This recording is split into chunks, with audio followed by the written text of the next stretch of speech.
Kembali lagi di Natal Investment. Ada kesempatan kali ini saya akan menganalisa laporan keuangan kuartal pertamanya Goto, teman-teman. Ini termasuk emiten yang booming lah ya, hype juga. Oke, tanpa berlama-lama lagi, mari kita bahas laporan keuangan kuartal pertamanya. Oh ya, IPO Goto ini 11 April 2022 ya, tahun lalu. Jadi, untuk data historisnya hanya terbatas di 2022. Tapi untuk income statement-nya itu karena di laporan keuangan itu bisa tahu 1 tahun sebelumnya. Jadi mentok tuh di 2021. Oke, oke, kita lihat dulu kasnya turun ya tipis 27 triliun ke 26 triliun. Aset lancarnya naik 30,8 triliun ke 31,3 triliun. Total asetnya turun teman-teman dari 151,1 triliun ke 135,9 triliun. Liabilitas lancarnya turun dari 12,8 triliun ke 11,5 triliun. Total liabilitasnya turun juga dari 16,6 triliun ke 15,6 triliun dan total ekuitasnya turun ya dari 135,9 triliun ke 122,5 triliun. Nah, di sini saya juga memprediksi berapa total ekuitas yang akan dimiliki Goto di akhir tahun nanti, yaitu menggunakan data peningkatan ekuitas dari kuartal pertama hingga kuartal 4 di tahun sebelumnya. Nah, karena datanya terbatas di tahun 2022 dan persentase peningkatannya itu minus teman-teman 8%. Ya, jadi saya mengikuti lah, tapi tidak bisa menjadi patokan asli ya. Ini hanya sekedar prediksi saya. Karena trennya masih menurun Goto ini sendiri, teman-teman. Menurut saya sendiri. Sehingga ekuitasnya saya beri angka penurunan 10% saja ya. Hingga total ekuitasnya di kisaran 110,2 triliun. Kita masuk ke income statement-nya. Pendapatannya naik cukup signifikan ya, 122%. Dari 1,4 triliun ke 3,3 triliun. Gross profit-nya juga naik dari 281 miliar ke 1,9 triliun. Operating income-nya naik dari minus ini, kalau minusnya tambah tambah kecil kan bagus ya, Bro. Dari minus 0,6 triliun ke minus 4 triliun dan net income-nya juga naik dari minus 0,64 triliun ke minus 3,8 triliun. 100% peningkatannya. Walaupun masih minus ya teman-teman. Oke, oh ya, di sini saya juga memprediksi berapa total net income yang didapatkan oleh Goto di akhir tahun nanti, yaitu sama seperti ekuitas, peningkatan net income dari kuartal pertama hingga kuartal 4 di tahun-tahun sebelumnya. Nah, kalau kita lihat di sini di 2021 sebelum IPO itu peningkatannya minus 1000% dan kemarin di tahun kemarin tuh minus 500%. Jadi di sini saya menggunakan angka yang sama saja ya seperti tahun lalu 500% penurunannya.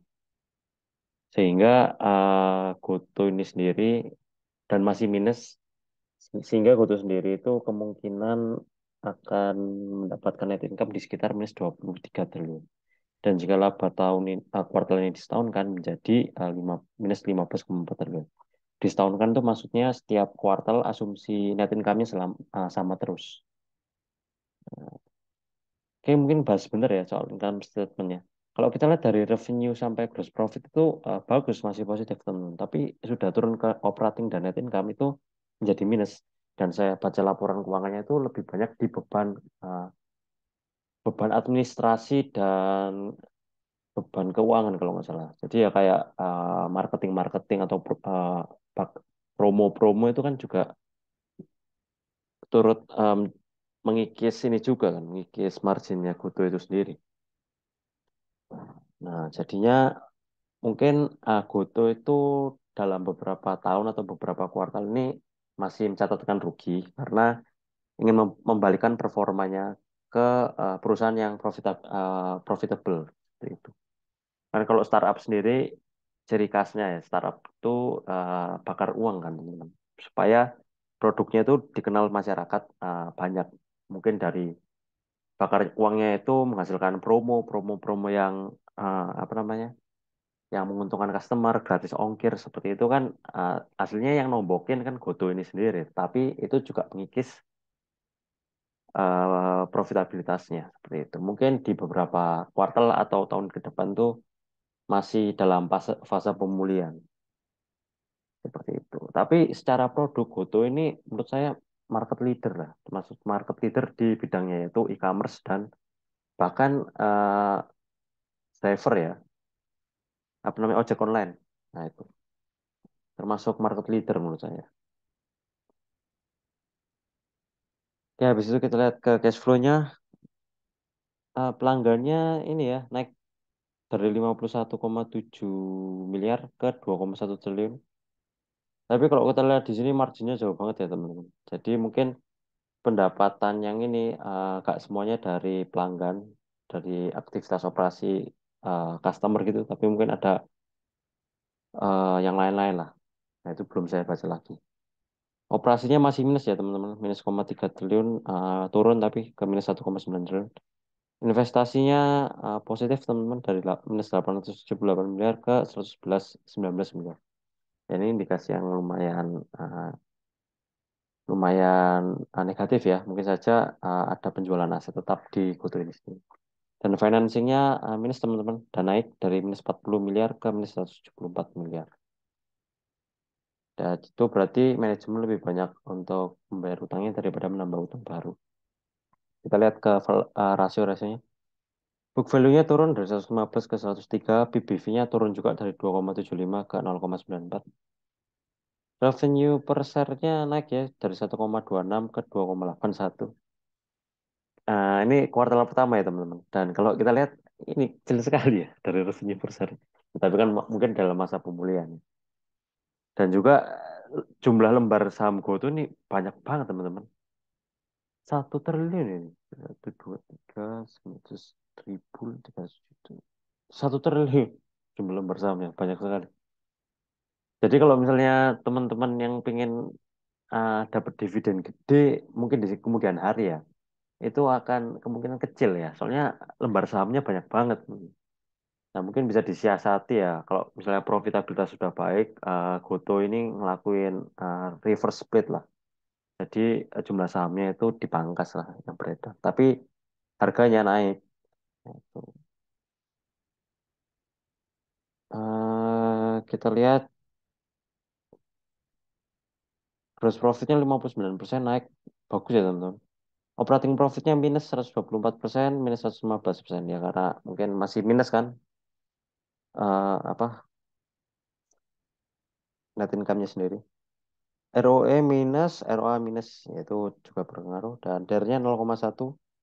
Kalau kita lihat dari sisi balance sheet ini bagus, lumayan lah. Ini total ekuitasnya ini lebih besar daripada total liabilitasnya. Kalau dari segi balance sheet ya, bahkan bisa di 10 kali lebih besar lah itu. Terus karena rasionya tebal juga, ini total aset lancarnya ini bisa cover seluruh liabilitas lancarnya 3 kali bahkan itu. Dan cash rasionya tebal teman-teman. Ini total kasnya ini bisa cover liabilitas lancarnya. Bahkan total liabilitas bisa di cover pakai kas saja. PR-nya minus, PR rasio tahunannya minus ya karena masih rugi juga kan. Selama 4 tahun ini juga belum, selama 2 tahun terakhir belum membagikan dividen juga karena mungkin masih rugi ya teman-teman. Masih ingin memperbaiki kinerja dulu sehingga tidak membagikan dividen.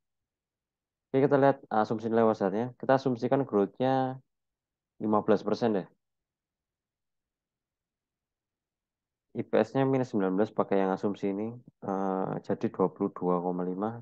Dipotong asumsi 6% jadi 21, minus 21. Ditambah book value 103 dan harga wajarnya itu hasilnya di 82. Dan harga wajar berdasarkan average PBV 2 tahun terakhir itu di 0,925 PBV rata-ratanya. Harga wajarnya 95. 95 dapat dari PBV average ini dikali sama net book value 103.